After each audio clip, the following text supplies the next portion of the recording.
भीम के सौगंधिक वन में पहुंचने पर यक्ष राक्षसों से युद्ध होना तथा युधिष्ठिर आदि का भी वहीं पहुंच जाना और सबका वापस लौटना।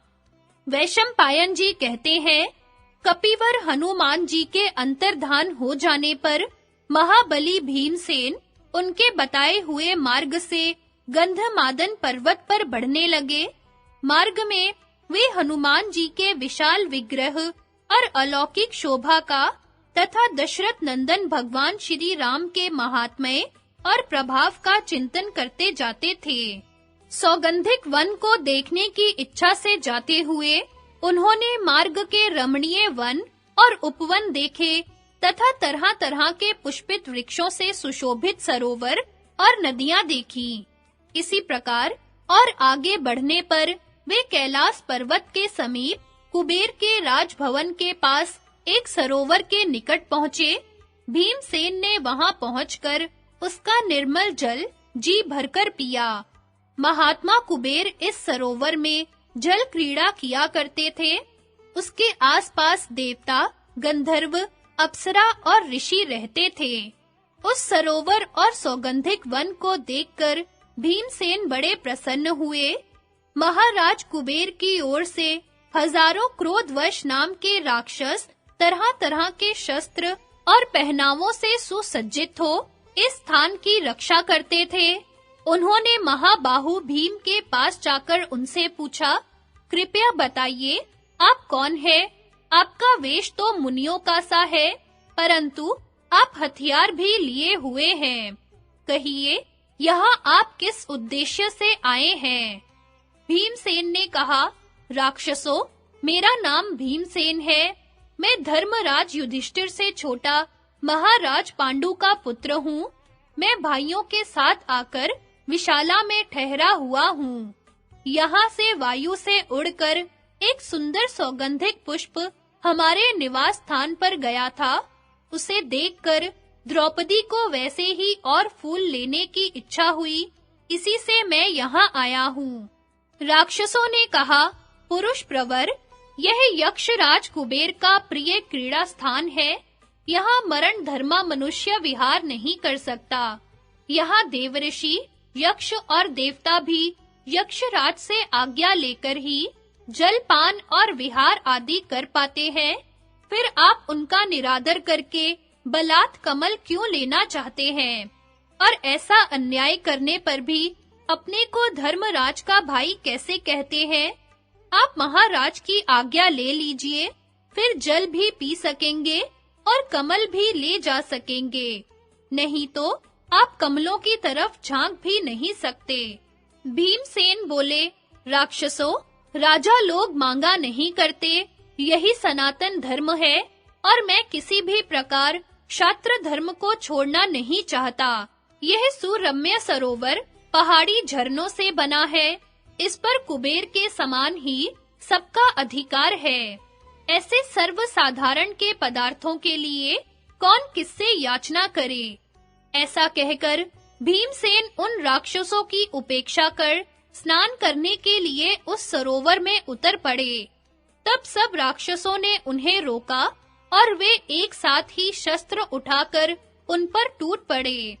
भीमसेन ने भी अपनी यमदंड के समान सुवर्ण मंडिता भारी गदा उठाकर ठहरो ठहरो ऐसा चिल्लाते हुए उन पर आक्रमण किया। इससे राक्षसों का रोष भी बढ़ गया और वे चारों ओर से घेरकर उन पर तोमर और पट्टिश आदि अस्त्र शस्त्रों की वर्षा करने लगे। महात्मा भीम ने उनके सब वारों को विफल कर दिया और उनके शस्त्रों को खंड-खंड करके सरोवर के पास ही सैकड़ों वीरों को बिछा दिया। भीमसेन की मार से पीड़ित और अचेत हुए वे क्रोधवश राक्षस रण आंगन से भागे और विमानों पर चढ़कर आकाश मार्ग से कैलाश की चोटियों पर चले गए। उन्होंने यक्षराज कुबेर के पास जाकर बहुत डरते-डरते युद्ध में भीमसेन के बल और पराक्रम का वर्णन किया। इधर भीम सुगंधित रम्य कमलों को बीनने लगे। राक्षसों की बात सुनकर कुबेर बड़े हंसे और बोले, मुझे इन सब बातों का पता है। द्रौपदी के लिए भीमसेन को जितने कमल चाहिए उतने ले जाएं। इससे राक्षसों का क्रोध ठंडा पड़ गया और वे भीमसेन के पास आए। इधर बद्रिका आश्रम में भीमसेन के युद्ध की सूचना देने वाला बड़ा वेगवान, तीखा और धूल बरसाने वाला वायु चलने लगा। वहां बार-बार बड़ी गड़गड़ाहट के साथ पृथ्वी पर उल्कापात होने लगा, जो सबके हृदय में बड़ा भय उत्पन्न कर देता था। धूल से ढक जाने के कारण सूर्य का तेज मंद पड़ गया, पृथ्वी डगमगाने लगी, दिशाएं लाल-लाल हो गई, मृग और पक्षी चीत्कार करने लगे। सब ओर अंधेरा ही अंधेरा छा गया, आंखों से कुछ भी नहीं सूझता था। इनके सिवा वहां और भी अनेकों भयंकर उत्पात होने लगे। ऐसी विचित्र स्थिति देखकर धर्मपुत्र युधिष्ठिर ने कहा, पांचाली, भीम कहाँ है? मालूम होता है वह कहीं कुछ भयंकर कर्म करना चाहता है अथवा कुछ कर बैठा है, क्योंकि ये अकस्मात होने वाले उत्पात किसी महान युद्ध की सूचना दे रहे हैं। तब द्रौपदी ने कहा, राजन, वायु से उड़कर जो सौगंधिक कमल आया था, वह मैंने प्रेम पूर्वक भीमसेन को भेंट करके कहा था कि यदि आपको ऐसे बहुत से फूल मिल जाएं, तो आप उन्हें लेकर शीघ्र ही आ जाएं। वे महाबाहु मेरा प्रिय करने के लिए उन कमलों की खोज में अवश्य ही पूर्वोत्तर दिशा की ओर गए हैं। द्रौपदी के ऐसा कहने पर महाराज युधिष्ठिर ने नकुल सहदेव से कहा, जिस ओर भीम गया है उसी ओर हम सबको भी शीघ्र ही साथ-साथ चलना चाहिए। राक्षस लोग तो ब्राह्मणों को ले चले और भैया घटोत्कच तुम द्रौपदी को ले चलो। देखो, भीमसेन ब्रह्मवादी सिद्ध पुरुषों का कोई अपराध करे उससे पहले ही यदि हम आप लोगों के प्रभाव से पहुंच जाएं तो बहुत अच्छा हो। तब घटोत्कच इत्यादि सब राक्षस जो आज्ञा ऐसा कहकर पांडवों और अनेकों ब्राह्मणों को उठाकर लोमश जी के साथ प्रसन्न चित्त से चल दिए, क्योंकि वे अपने लक्ष्य स्थान कुबेर के सरोवर को जानते थे। उन्होंने शीघ्र ही जाकर एक सुंदर वन में कमल की गंध से सुवासित एक अत्यंत मनोहर सरोवर देखा। उसी के तीर पर उन्हें परम तेजस्वी भीमसेन दिखाई दिए और उनके पास ही अनेकों मरे हुए यक्ष भी देखे।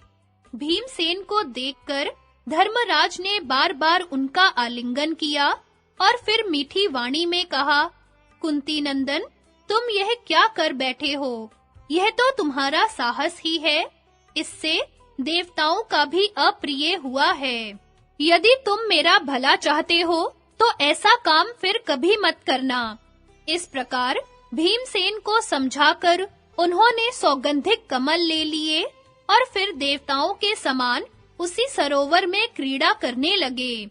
इतने में ही उस बगीचे के रक्षक विशालकाय यक्ष राक्षस प्रकट हो गए। उन्होंने धर्मराज, नकुल सहदेव, महर्षि लोमश तथा दूसरे ब्राह्मणों को देखकर विनय से झुककर प्रणाम किया। धर्मराज के सांत्वना देने से वे कुबेर के दूत शांत हुए और कुबेर को भी पांडवों के आने की सूचना मिल गई। फिर अर्जुन के आने की प्रतीक्षा करते हुए उन्होंने कुछ समय तक वहां गंधमादन के शिखर पर ही निवास किया। वहां रहते समय एक दिन द्रौपदी भाई और ब्राह्मणों के साथ वार्तालाप करते हुए धर्मराज युधिष्ठिर ने कहा, जहां पहले देवता और मुनियों ने निवास किया है, ऐसे अनेकों पवित्र और कल्याणकारी तीर्थ और मन को आनंदित करने वाले वनों के हमने दर्शन किए हैं। साथ ही जहां-तहां आश्रमों में अनेकों शुभ कथाएं सुनते हुए हमने विशेषतः ब्राह्मणों के साथ तीर्थों में स्नान किया है तथा सर्वदा पुष्प और जल से देव पूजन करते रहे हैं। और जैसे कंदमूल फल मिल सके हैं, उनसे पितरों का भी तर्पण किया है। इस प्रकार महात्मा लोमश ने हमें क्रमशः सभी तीर्थ स्थानों के दर्शन करा दिए हैं। अब यह सिद्धों से सेवित कुबेर जी का पवित्र मंदिर है। इसमें हमारा प्रवेश कैसे होगा? जिस समय धर्मराज इस प्रकार बातचीत कर रहे थे, उसी समय उन्हें आकाशवाणी सुनाई दी, अब तुम यहाँ से आगे नहीं जा सकते। यह मार्ग बहुत दुर्गम है, इसलिए कुबेर के आश्रम से आगे न बढ़कर तुम जिस मार्ग से आए हो, उसी से श्री नर नारायण के स्थान बद्रिका आश्रम को लौट जाओ। वहां से तुम सिद्ध और चरणों से सेवित वृषपर्वा के आश्रम को जाना, जो बड़ा ही रमणीक और सिद्ध एवं चारणों से सेवित है। फिर उसे पार करके तुम आरष्टि शेण के आश्रम में निवास करना। उससे आगे जाने पर तुम्हें कुबेर के मंदिर के दर्शन होंगे। इसी समय वहां दिव्य गंधमय पवित्र और शीतल वायु बहने लगा तथा पुष्पों की वर्षा होने लगी। उस अत्यंत आश्चर्यमय आकाशवाणी को सुनकर राजा युधिष्ठिर महर्षि धौम्य की बात मानकर वहां से लौटकर श्री नर नारायण के आश्रम में देवयोग से एक समय धर्मराज के पास एक राक्षस आया और मैं समस्त शास्त्र वेताओं में श्रेष्ठ और मंत्र विद्या में कुशल ब्राह्मण हूँ, ऐसा कहकर वह सर्वदा पांडवों के धनुष और तरकस तथा द्रौपदी को उड़ा ले जाने की ताक में उन्हीं के पास रहने लगा। उस दुष्ट का नाम जटासुर था। राजन, एक समय भीमसेन वन में गए हुए थे तथा लोमश आदि महर्षिगण स्नान करने चले गए थे। उस समय जटासुर भयानक रूप धारण कर तीनों पांडव, द्रौपदी और सारे शस्त्रों को उठाकर ले चला। उनमें से सहदेव किसी प्रकार पराक्रम करके छूट गए और उस राक्षस से अपनी कौशिकी नाम की तलवार छीनकर जिस ओर भीमसेन गए थे, उस ओर आवाज लगाने लगे। फिर जिन्हें राक्षस हर लिए जाता था, उन धर्मराज युधिष्ठिर ने उससे कहा, रे मूर्ख, इस प्रकार चोरी करने से तो तेरे धर्म का नाश होता है, तो इसका कुछ भी विचार नहीं करता। तुझे सब प्रकार धर्म का विचार करके ही काम करना चाहिए। प्रामाणिक पुरुषों को गुरु, ब्राह्मण, मित्र और विश्वास करने वालों से तथा जिनका अन्न खाया हो और जिन्होंने आश्रय दिया हो, उनसे द्रोह नहीं करना चाहिए। तू हमारे यहाँ बड़े सम्मान से सुख पूर्वक रहा है। अरे दुर्बुद्धि, हमारा अन्न खाकर तू हमें ही कैसे हरना चाहता है? इस प्रकार तो तेरा आचार, आयु और बुद्धि सभी निष्फल हो गए। अब वृथा मरना चाहता है। अरे राक्षस, आज तूने इस मानवी का स्पर्श क्या किया है? मानो घड़े में रखे हुए विष को ही हिलाकर पिया है। ऐसा कहकर युधिष्ठिर उसके लिए भारी हो गए। उनके भार से दबकर उसकी गति उतनी तेज नहीं रही। तब धर्मराज ने नकुल और द्रौपदी से कहा, तुम इस मूढ़ राक्षस से डरो मत। मैंने इसकी गति को कुंठित कर दिया है। यहाँ से थोड़ी ही दूर महाबाहु भीमसेन होगा। बस अब वह आता ही होगा। फिर इस राक्षस का कहीं नामो निशान भी नहीं रहेगा। तदनंतर उस मूढ़ बुद्धि राक्षस को देखकर सहदेव ने धर्मराज युधिष्ठिर से कहा, राजन, यह देश और काल ऐसा है कि हम इससे युद्ध करें। यदि इस युद्ध में इसे मार डालें तो विजय पावेंगे, और यदि हम ही मारे गए तो सद्गति प्राप्त करेंगे। फिर उन्होंने राक्षस को ललकारते हुए कहा, अरे ओ राक्षस, जरा खड़ा रह। तू या तो मुझे मारकर द्रौपदी को ले जाना, नहीं तो अभी मेरे हाथ से मारा जाकर यहाँ शयन करेगा। माद्री कुमार सहदेव ऐसा कह ही रहे थे कि अकस्मात वज्रधारी इंद्र के समान गदाधारी भीमसेन दिखाई दिए। उन्होंने देखा कि राक्षस उनके भाइयों और द्रौपदी को लिए जाता है। यह देखकर वे क्रोध से भर गए और उस राक्षस से बोले, रे पापी, मैंने तो तुझे पहले ही शस्त्रों की परीक्षा करते समय पहचान लिया था, किंतु तू हमारे यहाँ ब्राह्मण वेश में रहता था, इसलिए मैं तुझे कैसे मारता? यह राक्षस है ऐसा जान लिया जाए तो भी बिना अपराध के मारना उचित नहीं है। और जो बिना अपराध के मारता है वह नरक में जाता है। मालूम होता है आज तेरी मौत आ गई है, इसी से तुझे ऐसी कुबुद्धि उपजी है। अवश्य अद्भुत कर्मा काल ने ही तुझे कृष्णा को हरण करने की बात सुझाई है। अब तू जहां जाना चाहता है वहां नहीं जा सकता, बल्कि तुझे बक और हिडिंब के रास्ते से जाना होगा। भीमसेन के ऐसा कहने पर काल की प्रेरणा से वह राक्षस डर गया और उन सबको छोड़कर वह युद्ध करने के लिए तैयार हो गया। क्रोध से उसके होंठ कांपने लगे और उसने भीमसेन से कहा, अरे पापी, तूने जिन-जिन राक्षसों को युद्ध में मारा है, उनके नाम मैंने सुने हैं। आज तेरे ही खून से मैं उनका तर्पण करूंगा।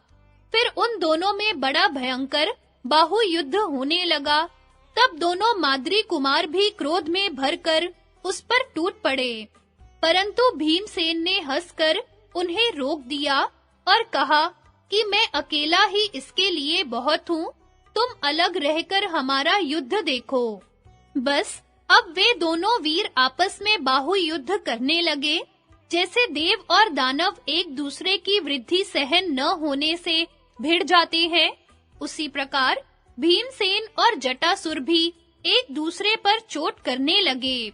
जिस प्रकार पहले स्त्री की इच्छा से बाली और सुग्रीव का संग्राम हुआ था, उसी प्रकार इन दोनों का भी वृक्ष युद्ध होने लगा, जिससे वहां के अनेकों वृक्ष उजड़ गए। फिर उन्होंने वज्र के समान वेग वाली शिलाओं से लड़ना आरंभ किया। अंत में वे आपस में एक दूसरे पर घूंसों की वर्षा करने लगे। उसी समय भीमसेन ने जटासुर की गर्दन पर बड़े वेग से मुक्का मारा। उससे वह राक्षस बहुत ढीला पड़ गया। उसे थका हुआ देख भीमसेन ने पृथ्वी पर दे मारा और उसके सारे अंग चूर-चूर कर दिए। फिर कोहनी की चोट से उसका सिर धड़ से अलग कर दिया।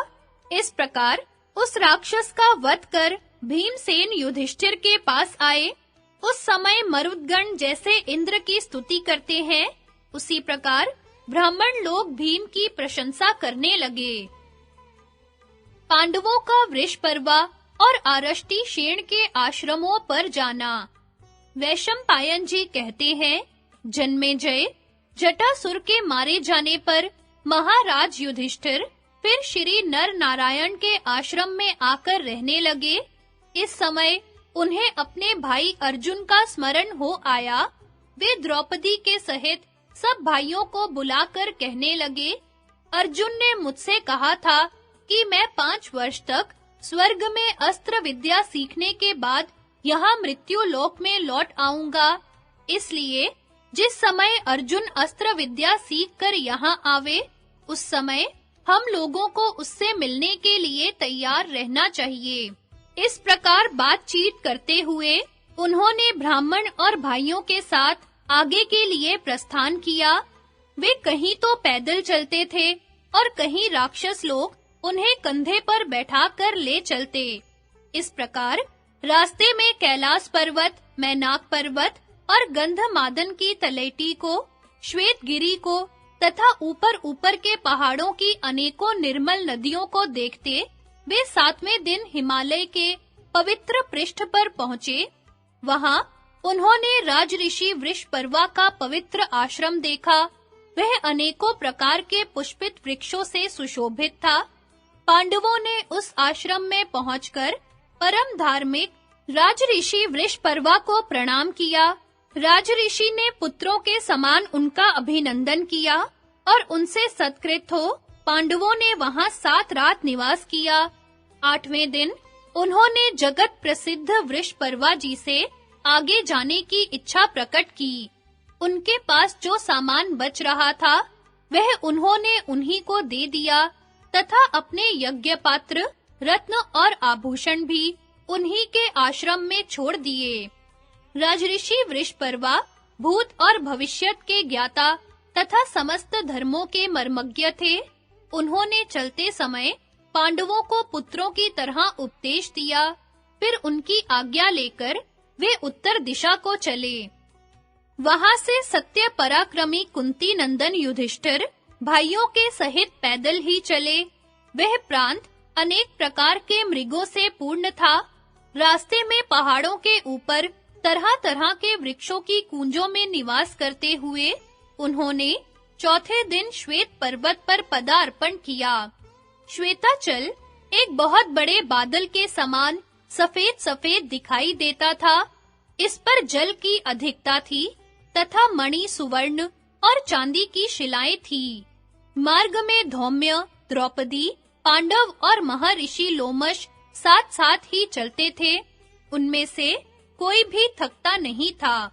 इस प्रकार चलते-चलते वे माल्यवान पर्वत पर पहुंच गए। उसके ऊपर चढ़कर उन्होंने किमपुरुष, सिद्ध और चारणों से सेवित गंधमादन के दर्शन किए। उसे देखकर उन्हें हर्ष से रोमांच हो आया।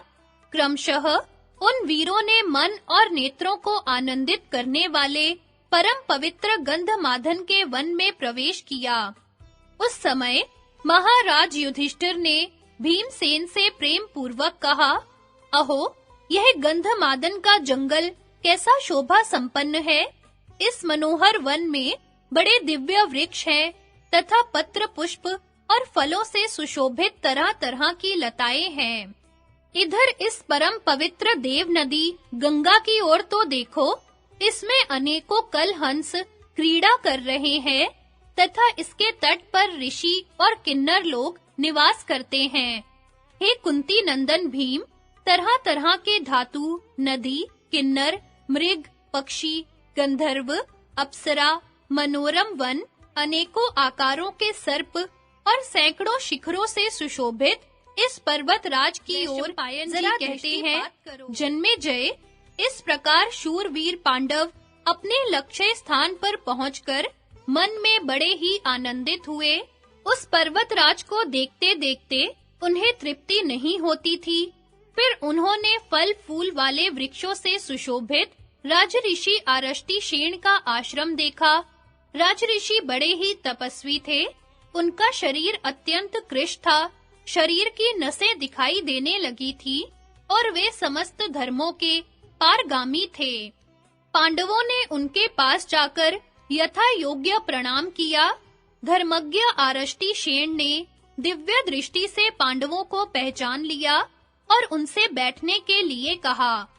पांडवों के बैठ जाने पर महात्मा आरष्टि शेण ने कौरवों में श्रेष्ठ धर्मराज युधिष्ठिर का सत्कार करके पूछा, राजन, तुम्हारा मन कभी असत्य में तो नहीं जाता? तुम बराबर धर्म में स्थित रहते हो ना?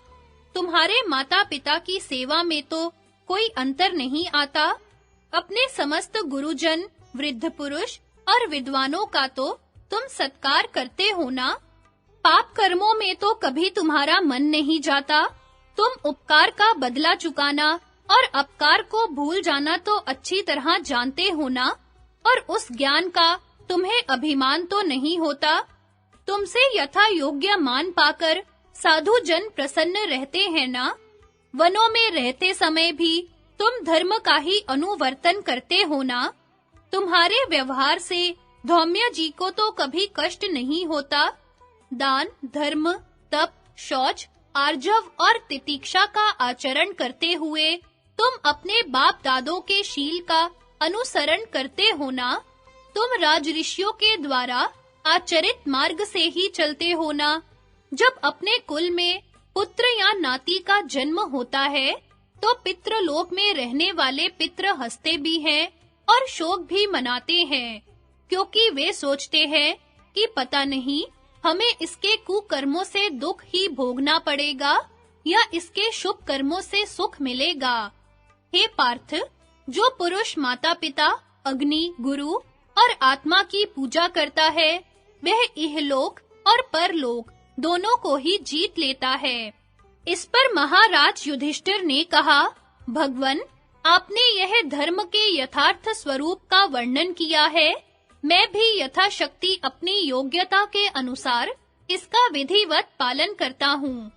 आरष्टि शेण ने कहा, पूर्णिमा और प्रतिपदा की संधि में इस पर्वत पर केवल जल या पवन का ही सेवन करने वाले मुनिगण आकाश मार्ग से आते हैं, उस समय यहाँ भेरी, पणव, शंख और मृदंगों का शब्द भी सुनाई देता है।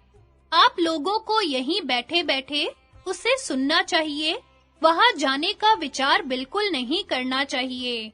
यहाँ से आगे तुम्हारे लिए जाना संभव भी नहीं है, क्योंकि अब आगे देवताओं की विहार भूमि है, उसमें मनुष्यों की गति नहीं हो सकती।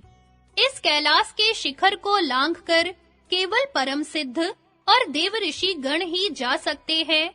यदि कोई मनुष्य चपलतावश जाने का प्रयत्न करता है, तो समस्त पर्वतीय जीव उससे द्वेष करने लगते हैं और राक्षस लोग उसे लोहे की बर्छियों से मारते हैं। पर्व संधियों पर यहाँ नरवाहन कुबेर जी भी बड़े ठाट बाट से आते हैं। इस कैलाश के शिखर पर ही देवता, दानव, सिद्धों और कुबेर का उद्यान है। इस प्रकार पर्व संधियों पर यहाँ सभी प्राणियों को ऐसी ही बहुत सी विचित्र बातें दिखाई दिया करती हैं। अतः जब तक अर्जुन आवे, तब तक तुम यहीं निवास करो। अतुलित तेजस्वी मुनिवर आरष्टि शेण की यह हितकर बात सुनकर पांडव लोग निरंतर उन्हीं की आज्ञा के अनुसार बर्ताव करने लगे। वे हिमालय पर रहकर महर्षि लोमश से तरह-तरह के उपदेश सुनते रहते थे। इस प्रकार वहां रहते हुए उनके वनवास का 5वां वर्ष बीत गया। घटोत्कच तो राक्षसों के साथ पहले ही चला गया था। जाति बार वह कह गया था कि आवश्यकता पड़ने पर मैं फिर उपस्थित हो जाऊंगा। उस आश्रम पर पांडव लोग कई मास तक रहे और उन्होंने अनेकों अद्भुत घटनाएं देखी। एक दिन बहता हुआ वायु ही हिमालय के शिखर से सब प्रकार के सुगंधित और सुंदर पुष्प उड़ा लाया। बंधु बांधवों के सहित पांडवों ने और यशस्विनी द्रौपदी ने वहां वे पचरंगे पुष्प देखे। भीमसेन के हाथ से यक्ष और राक्षसों का वध तथा कुबेर के द्वारा शांति स्थापन। एक दिन भीमसेन उस पर्वत पर आनंद से एकांत में बैठे थे। उस समय द्रौपदी ने उनसे कहा, महाबाहो, यदि समस्त राक्षस आपके बाहुबल से पीड़ित होकर इस पर्वत को छोड़कर भाग जाएं, तो कैसा रहे? फिर तो आपके सुहृदों को इस पर्वत का विचित्र पुष्पावली मंडित मंगलमय शिखर सब प्रकार के भय और मोह से रहित दिखाई देगा। भीमसेन, मेरे मन में बहुत दिनों से यह बात आ रही है। द्रौपदी की बात सुनकर भीमसेन ने सुवर्ण की पीठ वाला धनुष, तलवार और तरकस उठा लिए और वे हाथ में गदा लेकर बेखटके गंधमादन पर आगे बढ़ने लगे। यह देखकर द्रौपदी का उल्लास उत्तरोत्तर बढ़ने लगा। पवन पुत्र भीमसेन पर गलानी, भय, कायरता और मत्सरता का प्रभाव तो किसी समय भी नहीं होता था। उस पर्वत की चोटी पर जाकर वे वहां से कुबेर के महल को देखने लगे। वह सुवर्ण और स्फटिक के भवनों से सुशोभित था। उसके चारों ओर सोने का परकोटा बना हुआ था। उसमें सब प्रकार के रत्न जगमगा रहे थे और तरह-तरह के उद्यान उसकी शोभा बढ़ा रहे थे। इस प्रकार राक्षस राज कुबेर के रत्न जटित और पुष्पमाला मंडित प्रासाद को देखकर उन्होंने अपने शत्रुओं के रोंगटे खड़े कर देने वाला शंख बजाया तथा अपने धनुष की प्रत्यंचा और तालियों का भीषण शब्द करके सब जीवों को मोहित कर दिया। उस शब्द से यक्ष, राक्षस और गंधर्वों के रोंगटे खड़े हो गए और वे गदा, परिघ, तलवार, त्रिशूल, शक्ति और फरसा लेकर भीमसेन की ओर दौड़े। फिर तो उनके साथ भीमसेन का युद्ध होने लगा। भीमसेन ने अपने प्रबल वेग वाले भाले से उनके चलाए हुए त्रिशूल, शक्ति और फरसे आदि सभी शस्त्रों को काट डाला। उनके हाथों से छूटे हुए आयुधों से कटे हुए यक्ष और राक्षसों के शरीर और सिर सब ओर दिखाई देने लगे। इस प्रकार अंग भंग होने से यक्ष लोग भीमसेन से बहुत डर गए। उनके हाथ से सारे अस्त्र शस्त्र गिर गए और वे भयंकर चीत्कार करने लगे। अंत में प्रचंड धनुर्धर भीमसेन से डरकर वे अपने गदा, त्रिशूल, तलवार, शक्ति और फरसे आदि फेंककर दक्षिण दिशा को भागे। उधर कुबेर का मित्र मणिमान नाम का एक राक्षस रहता था। उसने यक्ष राक्षसों को भागते देखकर मुस्कुराकर कहा, अरे, तुम अनेकों को अकेले आदमी ने परास्त कर दिया। अब तुम कुबेर के पास जाकर क्या कहोगे? उन सब से ऐसा कहकर वह राक्षस शक्ति, त्रिशूल और गदा लेकर भीमसेन पर टूट पड़ा।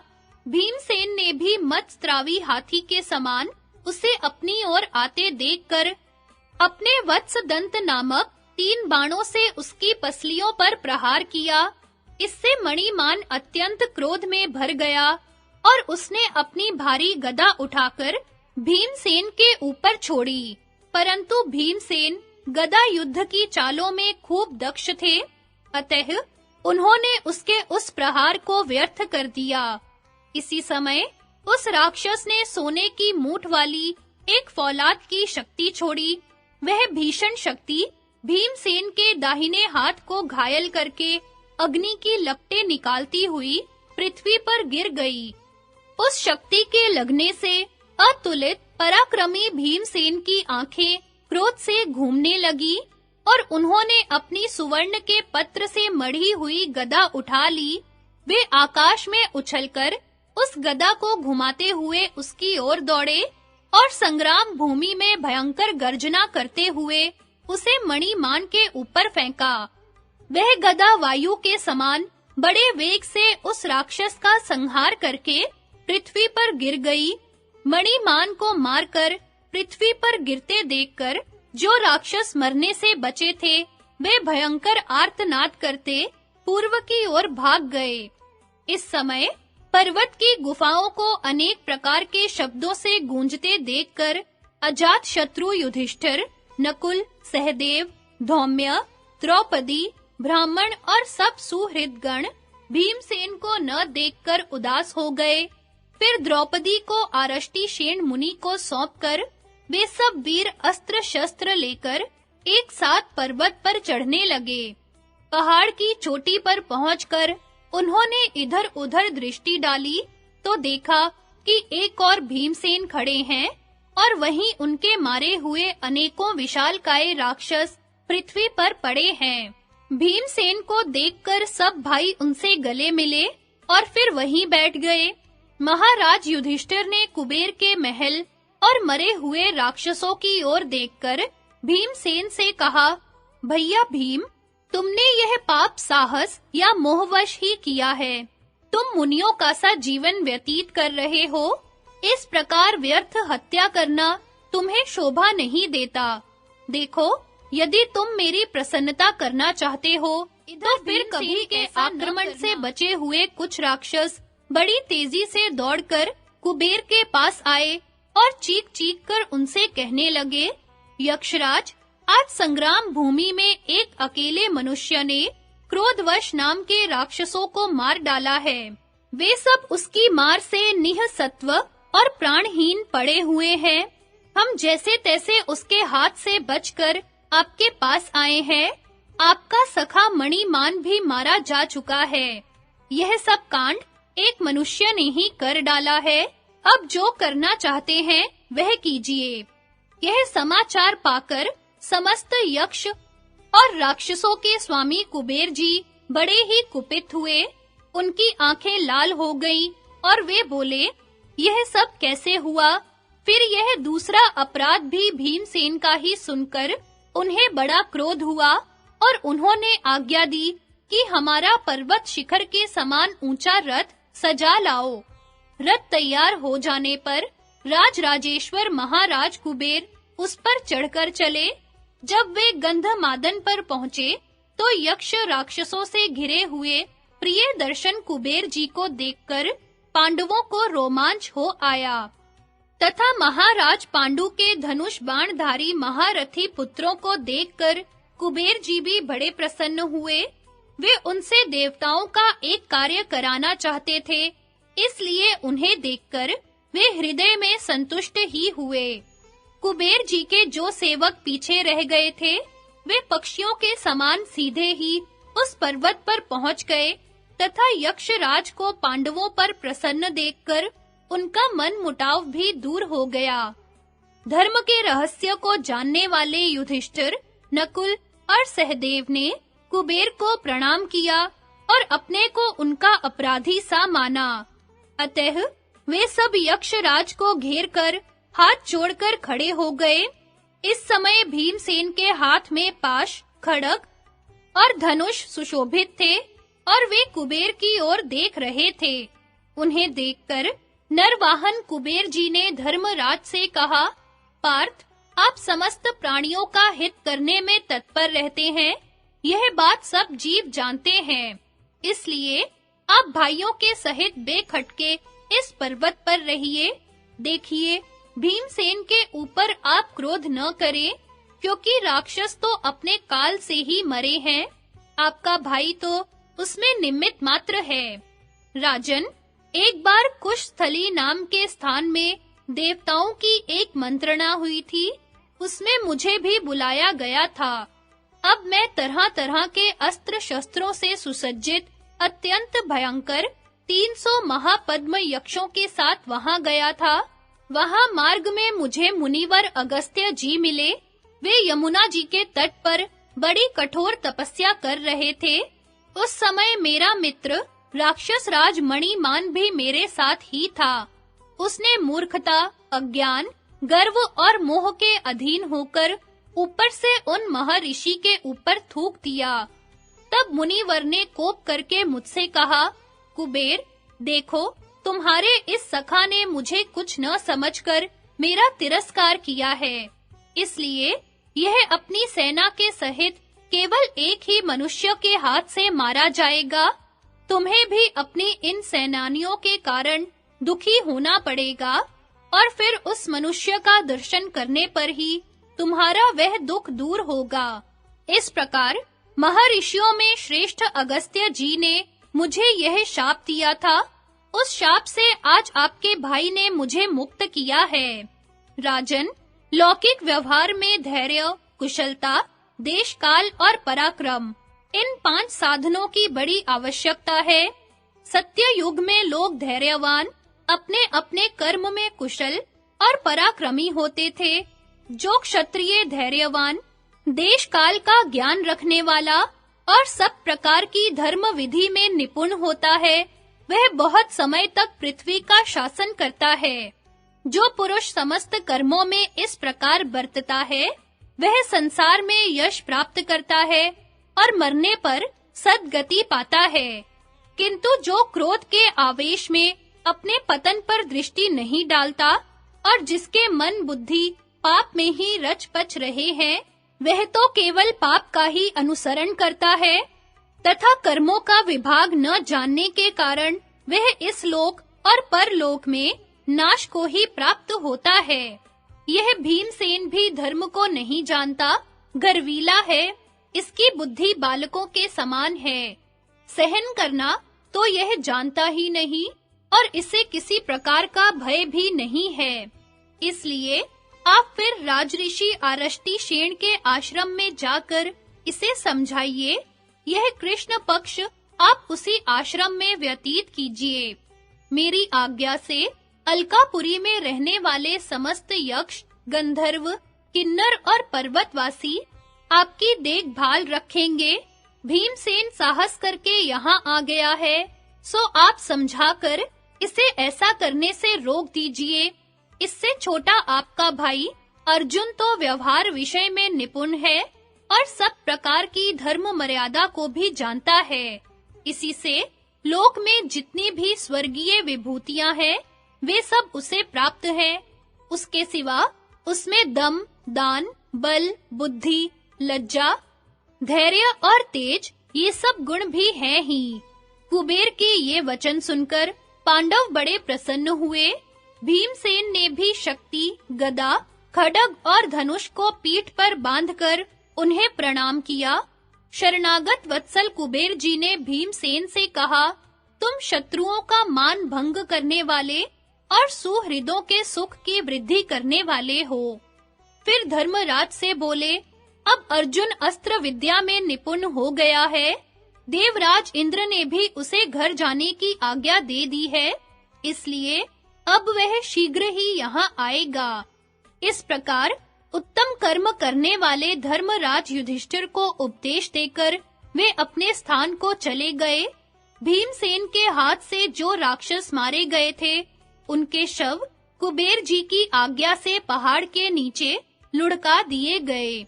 इस प्रकार युद्ध में मारे जाने से उन्हें मतिमान अगस्त्य जी का जो शाप था, उसका भी अंत हो गया। पांडवों ने वह रात बड़े आनंद से कुबेर जी के महलों में ही बिताई। धौम्य का युधिष्ठिर को नाना स्थान दिखलाना और अर्जुन का गंधमादन पर लौटकर आना।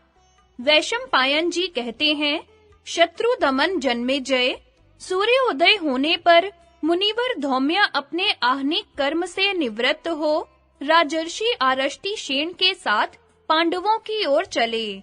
पांडवों ने उन दोनों के चरणों में प्रणाम किया और फिर हाथ जोड़कर अन्य सब ब्राह्मणों का भी अभिवादन किया।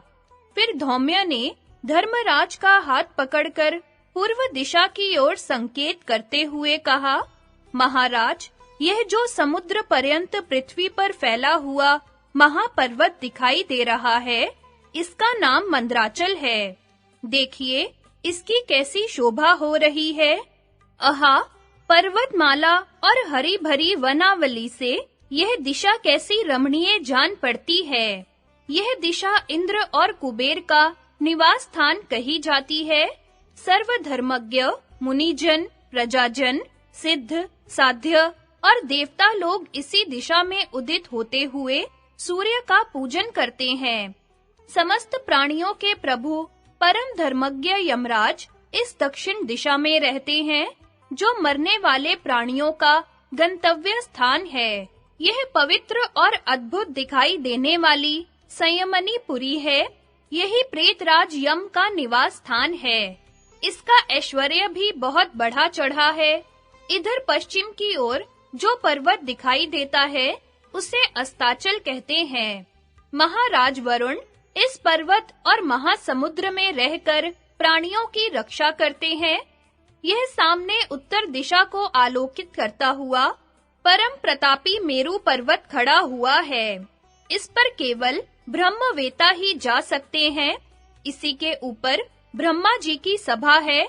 इसी पर वे स्थावर जंगम की रचना करते हुए निवास करते हैं। इसी पर्वत के ऊपर वशिष्ठ आदि सप्त ऋषियों के उदय अस्त होते रहते हैं। तुम तनिक मेरु पर्वत के इस पवित्र शिखर के दर्शन करो। अनादि निधन श्री नारायण का स्थान इससे भी परे चमक रहा है। वह सर्व तेजोमय और परम पवित्र है। देवता भी उसका दर्शन नहीं कर सकते। अग्नि और सूर्य उस स्थान को प्रकाशित नहीं कर सकते। वह तो स्वयं अपने प्रकाश से ही प्रकाशित है। उसका दर्शन देवता और दानवों को भी दुर्लभ है।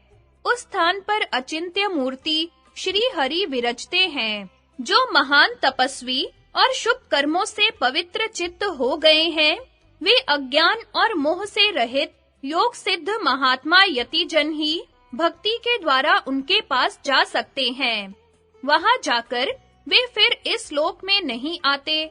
राजन, यह परमेश्वर का स्थान ध्रुव, अक्षय और अविनाशी है। तुम इसे प्रणाम करो। देखो, सूर्य, चंद्रमा और समस्त तारागण अपनी-अपनी मर्यादा में रहकर सर्वदा इस पर्वतराज मेरु की ही प्रदक्षिणा किया करते हैं। इसकी परिक्रमा करते हुए ही नक्षत्रों के सहित चंद्रमा पर्व संधियों का समय आने पर महीनों का विभाग करते हैं तथा महातेजस्वी सूर्य, वर्षा वायु और ताप रूप सुख के साधनों से प्राणियों का पोषण करते हैं। हे भारत, भगवान सूर्य ही समस्त जीवों की आयु और कर्मों का विभाग करके दिन, रात, कला, काष्ठा आदि काल के अवयवों की रचना करते हैं। वैशंपायन जी कहते हैं, राजन, फिर उत्तम व्रतों का पालन करने वाले पांडव लोग उस पर्वत पर ही निवास करने लगे। अर्जुन अस्त्र विद्या सीखने के लिए इंद्र के पास गए थे। वे 5 वर्ष तक इंद्र के भवन में रहे और उन्होंने देवराज से अग्नि, वरुण, चंद्रमा, वायु, विष्णु, इंद्र, पशुपति, परमेष्ठी ब्रह्मा, प्रजापति यम, धाता, सविता, त्वष्टा और कुबेर आदि देवताओं के अस्त्र प्राप्त किए। फिर इंद्र ने उन्हें घर जाने की आज्ञा दे दी। तब वे उन्हें प्रणाम कर बड़ी खुशी-खुशी गंधमादन प्रवास कथा, किरात का प्रसंग और लोकपालों से अस्त्र प्राप्त करना। वैशंपायन जी कहते हैं, महावीर अर्जुन इंद्र के रथ में बैठे हुए अकस्मात उस पर्वत पर उतरे। उन्होंने रथ से उतरकर पहले मुनिवर धौम्य के और फिर महाराज युधिष्ठिर और भीमसेन के चरणों में प्रणाम किया। इसके पश्चात नकुल और सहदेव ने उनका अभिवादन किया।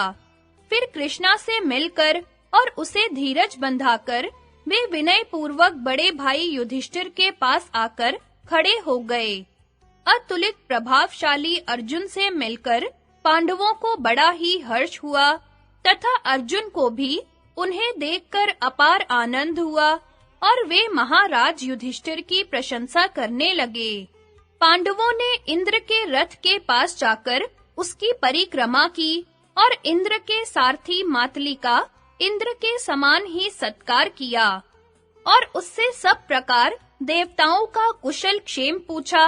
मातली ने भी पिता जैसे पुत्र को उपदेश करता है, उसी प्रकार पांडवों को उपदेश करके उनका अभिनंदन किया और फिर उस अमित प्रभावशाली रथ में बैठकर देवराज इंद्र के पास चला गया।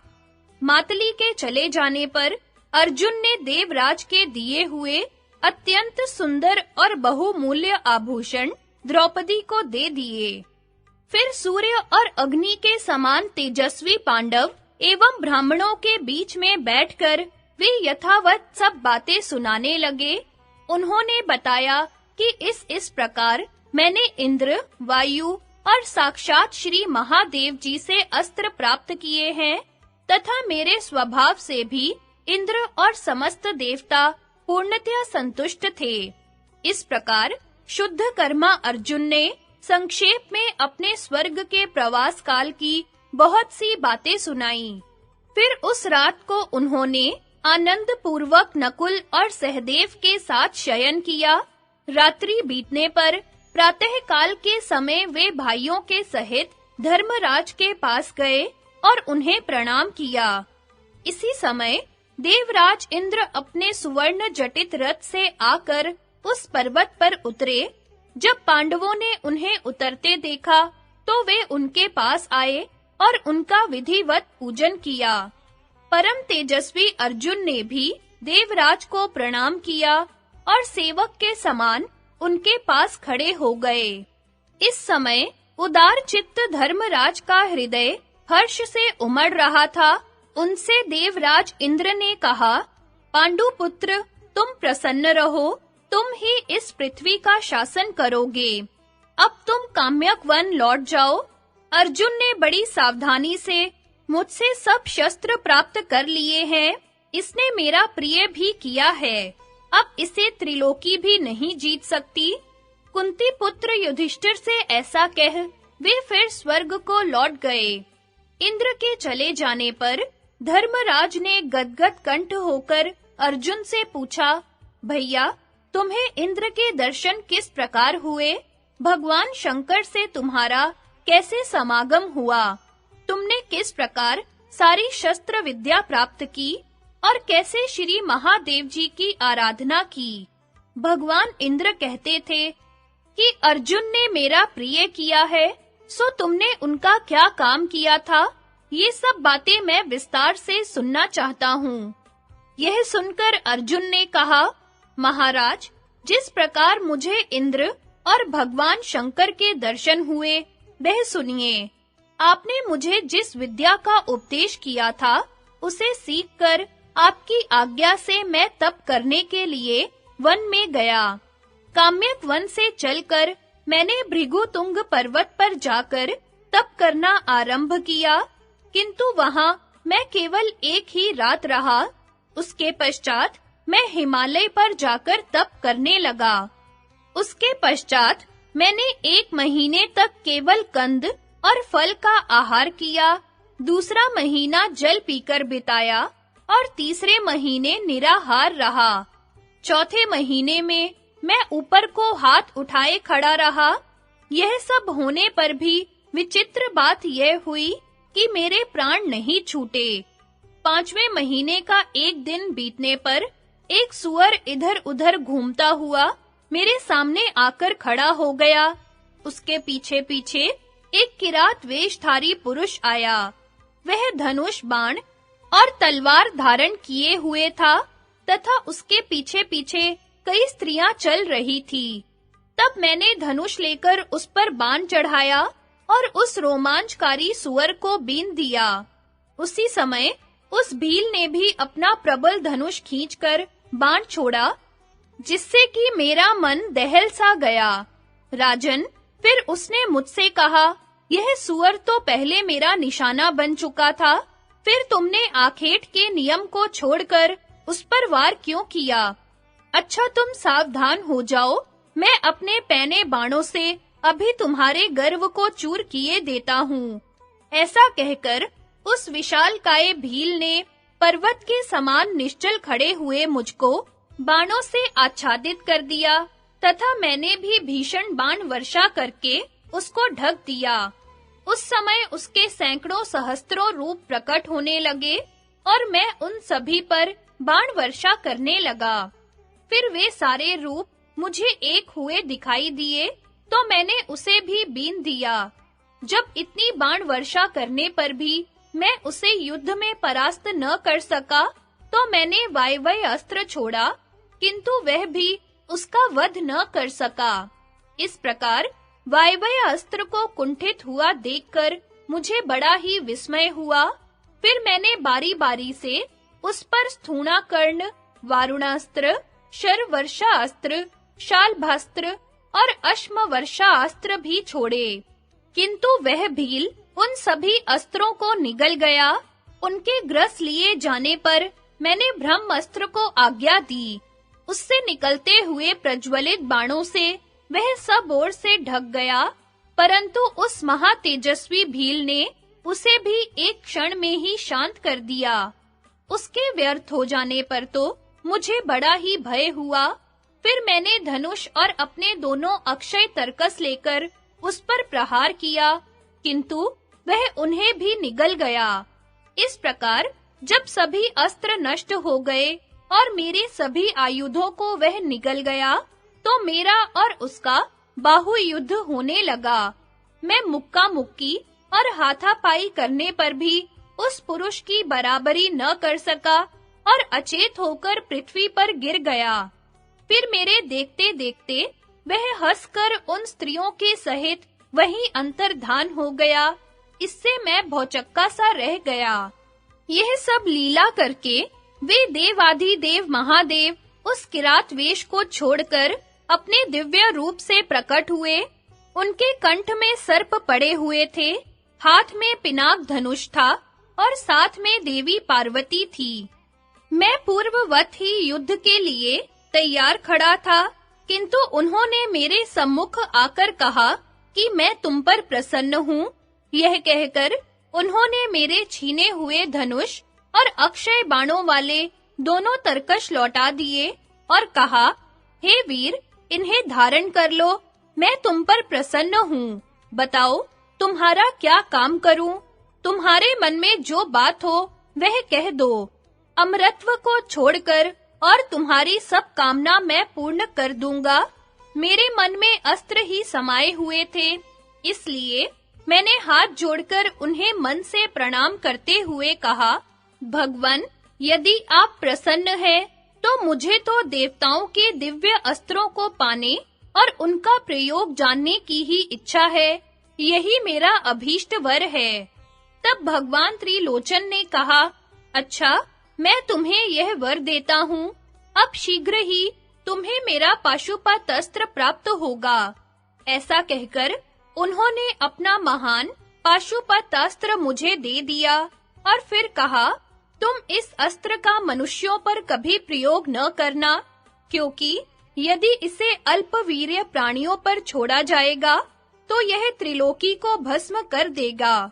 अतः जब तुम्हें अत्यंत पीड़ा हो तभी इसका प्रयोग करना, अथवा जब शत्रु के छोड़े हुए अस्त्रों को रोकना हो तब इसका प्रयोग करना। इस प्रकार भगवान शंकर के प्रसन्न होने से वह समस्त अस्त्रों को रोक देने वाला और स्वयं किसी से न रुकने वाला दिव्य अस्त्र मूर्तिमान होकर मेरे पास आ गया। फिर भगवान की आज्ञा होने से मैं वहीं बैठ गया और मेरे देखते-देखते वे अंतर्धान हो गए। महाराज, देव श्री महादेव जी की कृपा से वह रात मैंने आनंद पूर्वक वहीं बिताई। दूसरे दिन जब दिन ढलने लगा तो उस हिमालय की तलेटी में दिव्य नवीन और सुगंधित पुष्पों की वर्षा होने लगी। सब ओर दिव्य वाद्यों की ध्वनि होने लगी तथा देवराज इंद्र की स्तुतियां सुनाई देने लगी। थोड़ी देर में श्रेष्ठ घोड़ों से जुते हुए एक अत्यंत सुसज्जित रथ में देवराज इंद्र इंद्राणी सहित वहां पधारे। उनके साथ और भी सभी देवता आए थे। इतने ही में मुझे महान ऐश्वर्य संपन्न नरवाहन श्री कुबेर जी दिखाई दिए। फिर मेरी दृष्टि दक्षिण दिशा में विराजमान यम पर और पूर्व दिशा में स्थित इंद्र तथा पश्चिम में विराजमान महाराज वरुण पर पड़ी। राजन, उन सब ने मुझे धैर्य बंधाकर कहा, सव्यसाचिन, देखो, हम सब लोकपाल यहाँ उपस्थित हैं। तुम्हें देवताओं का कार्य सिद्ध करने के लिए ही महादेव जी के दर्शन हुए थे। तुम हम सबसे अस्त्र ग्रहण करो। राजन, तब मैंने सावधान होकर उन देव श्रेष्ठों को प्रणाम किया और विधि पूर्वक उन सबके महान अस्त्र ग्रहण किए।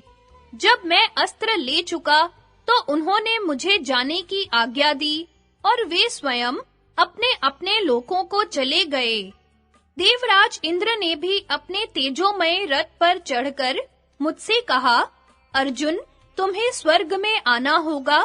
तुमने कई बार तीर्थों में स्नान किया है और बड़ी भारी तपस्या भी की है, इसलिए तुम वहां अवश्य आना। मेरी आज्ञा से मातली तुम्हें स्वर्ग में पहुंचा देगा। तब मैंने इंद्र से कहा, भगवन, आप मुझ पर कृपा कीजिए। मैं आपको अस्त्र विद्या सीखने के लिए अपना गुरु बनाना चाहता हूँ। इंद्र ने कहा, भारत, तुम मेरे लोक में रहकर वायु, अग्नि, वसु, वरुण और मरुदगण सभी से अस्त्रों की शिक्षा प्राप्त करना। इसी प्रकार साध्यगण, ब्रह्मा, गंधर्व, सर्प, राक्षस, विष्णु और निरति के तथा स्वयं मेरे अस्त्रों का भी ज्ञान प्राप्त करना। मुझसे ऐसा कहकर इंद्र वहीं अंतर्धान हो गए।